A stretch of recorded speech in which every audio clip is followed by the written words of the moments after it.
நம்பிக்கை வெற்றியோடு வரும் என்னும் மோட்டிவேட்டிங்கான லைனோடு இன்னைக்கான அறிவலையில் அதற்கு ரிலேட்டடான லைஃப் ஸ்கில் டாபிக் பற்றி தான் பார்க்க போகிறோம். அதுதான் ப்ராப்ளம் சால்விங்.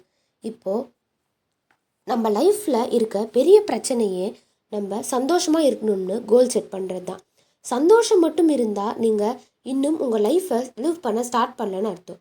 ஒரு உண்மையான சந்தோஷம் என்னென்னா ஹாப்பினஸ் ப்ளஸ் மணி ப்ளஸ் ஃப்ரீடம் தான். இதுக்கு ஒரு முக்கியமான கீயே ப்ராப்ளம் சால்விங் தான். ஒரு 5லேருந்து 15 வயசுக்குள்ளே இருக்க ஒரு பர்சனுக்கு படிக்கிறது தான் பிரச்சனையே. 25லேருந்து 50 வயசுக்குள்ளே இருக்க ஒரு பர்சனுக்கு பணம் தான் பிரச்சனையே. இதெல்லாம் ஓவர் கம் பண்ண தான் ப்ராப்ளம் சால்விங் ஹெல்ப் பண்ணுது. இதை பற்றி ஒரு ரியல் லைஃப் ஸ்டோரி பார்க்கலாமா? எல்லோரும் ஸ்டாக் மார்க்கெட்டில் ட்ரேட் பண்ணி காசு சம்பாதிக்கலாம் அப்படின்னு யோசிச்சுட்டு இருந்தப்போ ஒரு அண்ணா தம்பி மற்றவங்க ட்ரேட் பண்ணுறப்போ இருக்க ப்ராப்ளம்ஸை சால்வ் பண்ணலாம் அப்படின்னு யோசிக்கிறாங்க.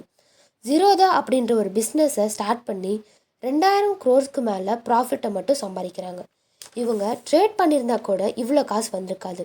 பட் அப்படி என்ன தான் இவங்க ப்ராப்ளமை ஸ்டார்ட் பண்ணாங்கன்னு பார்த்தீங்கன்னா, ஸ்டாக் மார்க்கெட்டில் நம்ம ஏர்ன் பண்ணுறப்போ ஒரு பர்சன்டேஜ் ஆஃப் மணியை நம்ம புரோக்கருக்கு கமிஷனாக கட்டணும். அதில் இவங்க ஸ்டார்ட் பண்ணுறதுனால இவங்க நீங்கள் எவ்வளோ தான் ஸ்டாக் பண்ணாலும் 20 ரூபா மட்டும்தான் எடுத்துப்போம் அப்படின்னு சொல்லியிருக்காங்க. நிறைய பேர்த்துக்கு இதை பற்றி அவேர்னஸ் இல்லாததுனால ஜீரோதா ஒரு வெப்சைட்டை க்ரியேட் பண்ணி சொசைட்டிக்கு இதை பற்றி சொல்கிறாங்க.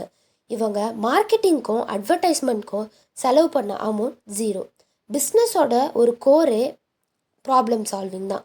எல்லாரும் ஒரு விஷயத்தை பண்ணுறாங்க, அது நாமும் பண்ணோம் அப்படின்னு நினைக்காம நம்ம அதில் இருக்க ப்ராப்ளமை ரிசால்வ் பண்ணணும்னு தான் நினைக்கணும்.